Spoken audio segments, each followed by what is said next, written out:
പരിശുദ്ധാത്മാവിൻ്റെ നിറവ് വന്ന വ്യക്തികൾക്ക് മാത്രമേ ജീവിതത്തിലെ സന്തോഷത്തിൻ്റെയും ദുഃഖത്തിൻ്റെ എല്ലാ അനുഭവങ്ങളിലും ഇതാ ഞാൻ എന്ന് പറയാൻ സാധിക്കുകയുള്ളൂ. നമ്മൾ സാധാ മനുഷ്യരാ അല്ലേ?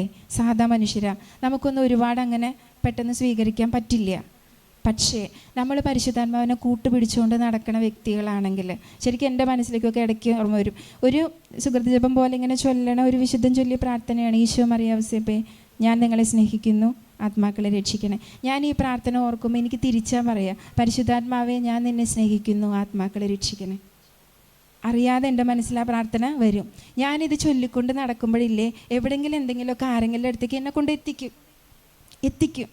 പരിശുദ്ധാത്മാവെ ഞാൻ നിന്നെ സ്നേഹിക്കുന്നു, ആത്മാക്കളെ രക്ഷിക്കണേ. പരിശുദ്ധാത്മാവാണ് ശക്തമായി ഈ കാലഘട്ടത്തിൽ പ്രവർത്തിച്ചുകൊണ്ടിരിക്കുന്നത്. യോഗ്യത നോക്കാതെ തന്നിൽ കുറച്ച് അല്പം പോലും ആശ്രയിക്കുന്ന വ്യക്തികളിലേക്ക് കടന്നു വന്ന് അവരിലൂടെ മനുഷ്യ മക്കളെ രക്ഷിക്കണുണ്ട് പരിശുദ്ധാത്മാവ്. അത്രയ്ക്ക് ശക്തമായി പരിശുദ്ധാത്മാവ് ഈ കാലഘട്ടത്തിൽ പ്രവർത്തിക്കുന്നുണ്ട്.